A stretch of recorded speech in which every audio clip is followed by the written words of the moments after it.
আসসালামু আলাইকুম প্রিয় দর্শক, চ্যানেল আই সংবাদে স্বাগত। আপনাদের সঙ্গে আছি আমি সামির হোসেন। বিস্তারিত সংবাদের শুরুতে জানিয়ে দিচ্ছি ফ্রেশ প্রিমিয়াম টি সংবাদ শিরোনামগুলো। আওয়ামী লীগ দেশ বিক্রি করে না, সংসদে বললেন প্রধানমন্ত্রী। ভারতের ভেতর দিয়ে নেপাল ভুটানের সাথে ট্রানজিট পাচ্ছে বাংলাদেশ। ব্রিটেনের পার্লামেন্ট নির্বাচনে ভোট গ্রহণ আজ। ভোটে লড়ছেন টিউলিপ সিদ্দিক সহ বাংলাদেশি বংশোদ্ভূত রেকর্ড 34 প্রার্থী। এবং বর্ষায় চোখ জুড়ানো রূপ মাধুর্যে সেজে ওঠে বাংলার প্রকৃতি। সবুজ পাতা আর বর্ণিল ফুলের সফর হয়ে ছেয়ে যায় চারপাশ।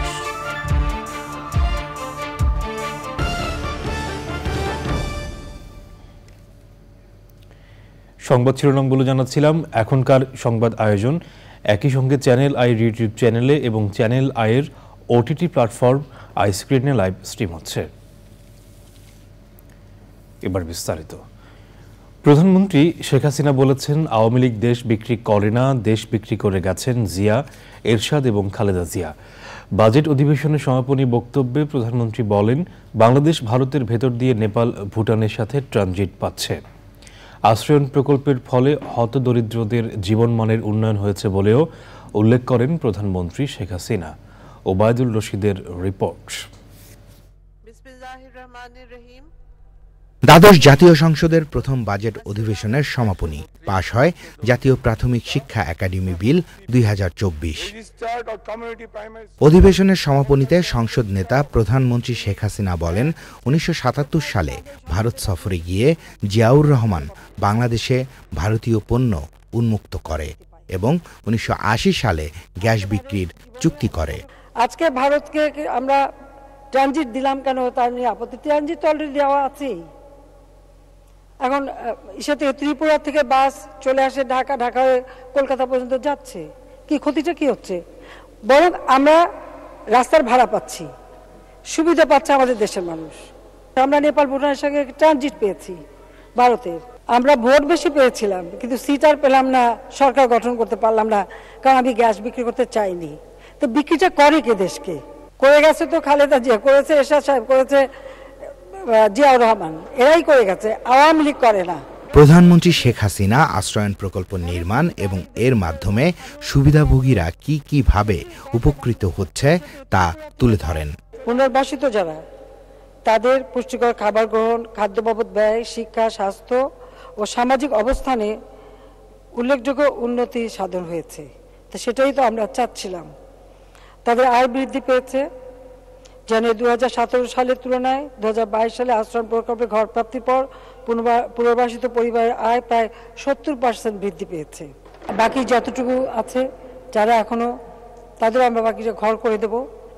আর ভবিষ্যতের জন্য নদী ভাঙন বা এই ধরনের কোনো দুর্বিপাকে কেউ যদি ঘর বাড়ি হারায়, তাদেরও পুনর্বাসন করব। প্রধানমন্ত্রী বলেন, এবছর প্রবৃদ্ধির হার বৃদ্ধির লক্ষ্য রয়েছে। একই সাথে বাজেট ও বার্ষিক উন্নয়ন পরিকল্পনা যেন সঠিকভাবে বাস্তবায়িত হয়, সেজন্য সকলকে সমন্বিতভাবে কাজ করতে বলেন সংসদ নেতা প্রধানমন্ত্রী শেখ হাসিনা। সেই অবস্থা থেকে অন্তত বলতে পারি। Obaidul Rashid, channel I, Dhaka. যুক্তরাজ্যের পার্লামেন্ট নির্বাচনে ভোট গ্রহণ অনুষ্ঠিত হতে যাচ্ছে আজ। এবারের নির্বাচনে 14 বছর পর লেবার পার্টির ক্ষমতায় ফেরার ইঙ্গিত পাওয়া যাচ্ছে। নির্বাচনে বঙ্গবন্ধুর নাতনি টিউলিপ সিদ্দিক সহ বাংলাদেশি বংশোদ্ভূত রেকর্ড 34 প্রার্থী অংশ নিচ্ছেন। লুৎফুর রহমান সোহাগের রিপোর্টে দেখুন বিস্তারিত।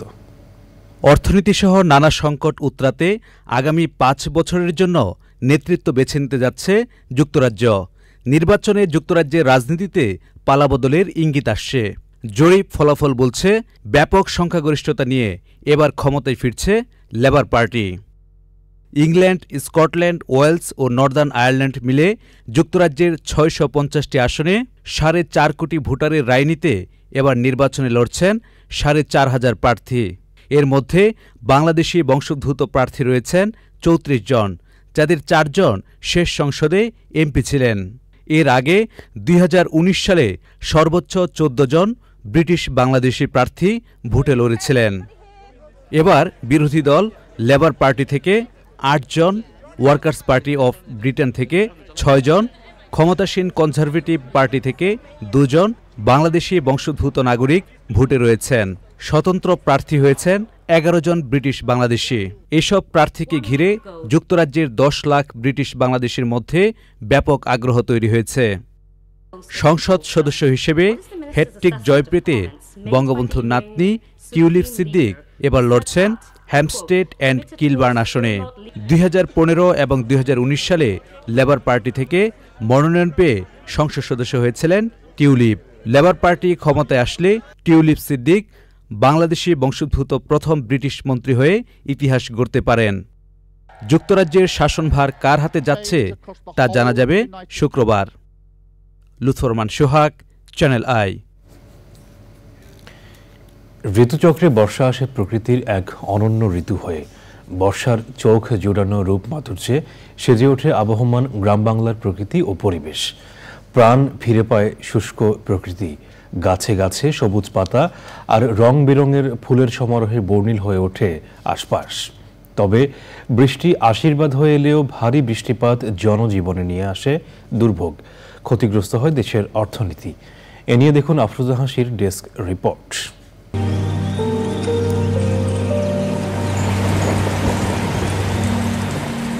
ষড়ঋতুর বাংলাদেশে সারা বছর জুড়েই থাকে প্রকৃতির বৈচিত্র্যময় রূপ সৌন্দর্য। তবে বর্ষার সাথে বাংলার প্রকৃতি রয়েছে নিবিড় সম্পর্ক। বর্ষার শীতল বর্ষণ প্রকৃতির সকল চাওয়াকে যেন তৃপ্ত করে। বর্ষা হাজির হয় নতুন রূপে, মুগ্ধতা ছড়ায় সদ্য স্নাত স্নিগ্ধ প্রকৃতি, অসীম আকাশ, অবারিত মাঠ, পুকুরের টলমলে জল, ভেজা সবুজ পাতা, ঘাস। শহরাঞ্চলে বৃষ্টি কিছুটা ভিন্ন রূপে দেখা দেয়। শহরের তপ্ত আবহাওয়া অনেকটা শীতল হয় বাড়িধারায়, তবুও তার সাথে আসে জলাবদ্ধতা সহ নানা রকম ভোগান্তি। তবে শহর কিংবা গ্রামে বর্ষায় প্রকৃতির রূপ কাব্যময় করে তোলে মানব হৃদয়। বাতাসে ভেসে বেড়ায় কদম, হিজল, বেলি, গন্ধরাজ সহ বিভিন্ন ফুলের সুবাস। বর্ষায় উর্বর মাটিতে জেগে ওঠে বৈচিত্র্যময় উদ্ভিদরাজিতে সমৃদ্ধ বনভূমিগুলো। কৃষিখাতেও বৃষ্টিপাতের অত্যন্ত গুরুত্বপূর্ণ ভূমিকা আছে। তবে জলবায়ু পরিবর্তনের ফলে কখনো অতিবৃষ্টি, আবার কখনো অনাবৃষ্টিতে বিপর্যস্ত বিভিন্ন দেশ। টানা ভারী বৃষ্টিপাতে আকস্মিক বন্যায় আশ্রয়হীন হয়ে পড়ে অসংখ্য মানুষ। ঘটে পাহাড় ধসের ঘটনাও। বন্যা, খরার মতো প্রাকৃতিক দুর্যোগে একদিকে যেমন ক্ষতিগ্রস্ত হয় মানুষের জানমাল ও দেশের অর্থনীতি, অন্যদিকে প্রাণ হারাচ্ছে বিভিন্ন বন্যপ্রাণী। এতে নষ্ট হচ্ছে পরিবেশের ভারসাম্য। তাই জলবায়ু পরিবর্তনের মতো প্রাকৃতিক দুর্যোগ মোকাবেলায় বৃক্ষরোপণ সহ সচেতন হতে হবে সবাইকে। প্রকৃতির প্রতি যত্নশীল হলে যেমন প্রকৃতি ভালো থাকবে সামগ্রিক জীববৈচিত্র্য। আফরোজা হাসি, প্রকৃতি ও জীবন ডেস্ক, চ্যানেল আই। দর্শক, বৃষ্টি ও প্রকৃতি নিয়ে প্রতিবেদন দেখবেন আজ রাত 10:15 প্রকৃতি ও জীবন অনুষ্ঠানে। গাছপালা আর প্রকৃতিকে ভালোবেসে নিজের ভুবন সাজিয়েছেন রাজধানীর মোহাম্মদপুরের আশফিয়া সাবিনা। শৈশব থেকেই বিচিত্র ফল, ফসল আর শৌখিন কৃষির সাথে তার বসবাস। তিনি জানিয়েছেন এখানে থেকেই তিনি খুঁজে পান সুস্থভাবে বেঁচে থাকার প্রাণশক্তি। বিস্তারিত শাইখ সিরাজের ছাদকৃষি রিপোর্টে। ঢাকার প্রাণকেন্দ্র মোহাম্মদপুরে 8.25 কাঠা জমির উপর 6তলা বাড়ির ছাদ। ফুল, ফল, সবজি, শৌখিন উদ্ভিদ সহ সব ধরনের গাছই এখানে বড় বড় আকারের। যা করতে উদ্যোক্তা আসফিয়া সাবিনা 2017 সালে বাড়িটি নির্মাণ করেছেন কৃষি ও প্রকৃতির অনুকূল করে। আমি অনেকের কাছে যে কমপ্লেনটা শুনি যে অনেকে এটা জিনিসটা বোঝে না যে গাছটা রাখলে কিন্তু ছাদের কোনো ক্ষতি হয় না, কিন্তু আমাকে এটা মেনটেন করতে হবে। হ্যাঁ, আমি যদি ডাইরেক্ট ছাদে রেখে দিই ডেফিনেটলি ছাদের ক্ষতি হবে। হ্যাঁ, কিন্তু অনেকে এটা করে না, সামহাও যে কোনো কারণে হোক বাড়ির মালিকেরা এটাকে অনেক ক্ষেত্রে সমস্যা তৈরি হয়। হ্যাঁ, আমি এটা দেখেছি। ভবনের সবখানি ফসল আর সবুজের ছোঁয়া, প্রকৃতির প্রতি অদম্য এই টান তার শৈশব থেকেই, যার অনুপ্রেরণা জুগিয়েছিলেন তার প্রয়াত বাবা, ঢাকা বিশ্ববিদ্যালয়ের ভূগোলের শিক্ষক। ফল ফলাদি শাকসবজি বাবা করতেন এবং বাবার সাথে সাথে আমি করতাম। এই করতে করতে আর কি উনি আমাদের এগ্রিকালচার জিওগ্রাফি পড়াতেন, এই কারণে কৃষির প্রতি না, বাবার সবসময় গাছ পছন্দ। নগরে সুস্থ থাকতে গাছপালার সান্নিধ্যেই নিয়মিত সময় কাটান ইডেন কলেজের সাবেক এই অধ্যাপক। গাছটা মানে আমার ভেতরে মনে হয় আছে, যার কারণে গাছ ছাড়া আমার ভালো লাগে না, এবং ফলে আমার সময় কখনো ভারী হয় না। মানে আমি কোন দিক দিয়ে সময় চলে যায় আমি নিজেও টের পাই না।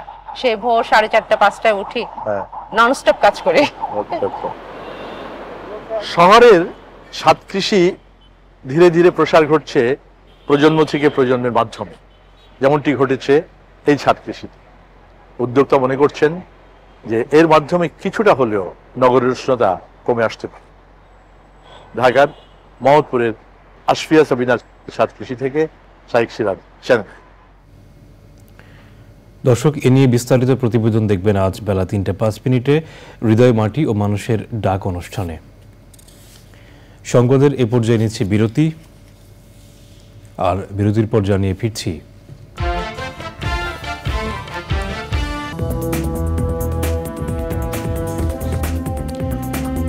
বিরতির পর আবারও আমন্ত্রণ, এবারে কৃষি সংবাদ।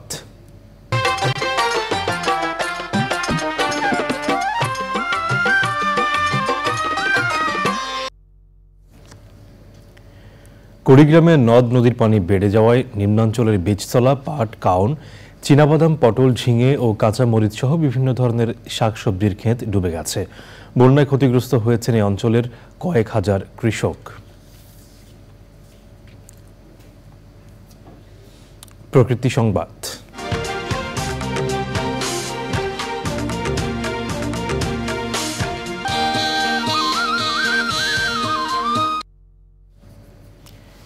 কুড়িগ্রামে আরও আগ্রাসী হয়ে উঠেছে নদী ভাঙন।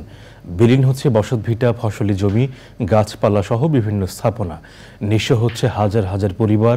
দ্রুত প্রতিরোধ ব্যবস্থা না নিলে নিশ্চিহ্ন হতে পারে নদী তীরবর্তী বেশ কয়েকটি এলাকা।